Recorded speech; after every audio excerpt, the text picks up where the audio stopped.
নমস্কাৰ বন্ধু-বান্ধৱীসকল, আজি মই আপোনালোকৰ লগত আলোচনা কৰিম মাঘৰ বিহুৰ দিনা মেজিৰ জুইত অৰ্পণ কৰক এই তিনিটা বস্তু।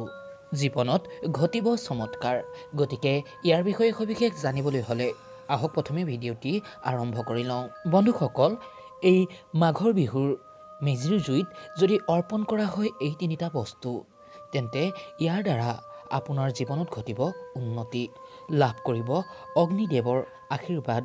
বন্ধুসকল, মাঘৰ বিহুৰ উৰুকাত সকলোৱে ভেলাঘৰত থাকি ৰাতি কটায় আৰু ৰাতিপুৱা স্নান আদি কৰি মেজিৰ জুই জ্বলোৱা পৰম্পৰা আছে বহু আগৰ পৰাই। কিন্তু এই মেজিৰ জুই জ্বলাওঁতে যদি কৰা হয় এই এটি উপায়, তেন্তে আপুনি ইয়াৰ দ্বাৰা অগ্নিদেৱৰ আশীষ লাভ কৰিব, যাৰ দ্বাৰা আপোনাৰ জীৱনৰ পৰা অপায় অমংগল দূৰ হ'ব আৰু উন্নতি ঘটিব।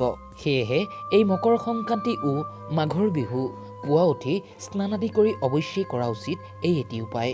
গতিকে জানো আহক এই মাঘৰ বিহু ও মকৰ সংক্ৰান্তি পুৱা উঠি স্নান আদি কৰি আপুনি কি উপায়টি কৰিব, যাৰ দ্বাৰা অগ্নিদেৱৰ আশীষ লাভ কৰিব। বন্ধুসকল, এই উপায়টি কৰিবৰ বাবে আপুনি মেজিৰ জুইত অৰ্পণ কৰিব লাগিব এই তিনিটা বস্তু। কিন্তু তাৰ আগতে আপুনি এই মাঘৰ বিহু ও মকৰ সংক্ৰান্তি পুৱা উঠি স্নান আদি কৰিব। তাৰ পাছত শুদ্ধ বস্ত্ৰ পৰিধান কৰি এগছি প্ৰদীপ জ্বলাই ল'ব। ইয়াৰ পাছত এটি শুদ্ধ পাত্ৰত অলপ ঘিউ, অলপ হালধি আৰু অলপ গুড় একেলগে মিলাই ল'ব। ইয়াৰ লগতে 1 টকাৰ এটি মুদ্ৰা ৰাখিব। তাৰ পাছত আপুনি মেজিৰ জুইত অৰ্পণ কৰিব আৰু এই মন্ত্ৰফাঁকি জপ কৰিব। মন্ত্ৰফাঁকি হৈছে ওম অগ্নিদেৱায় নমঃ।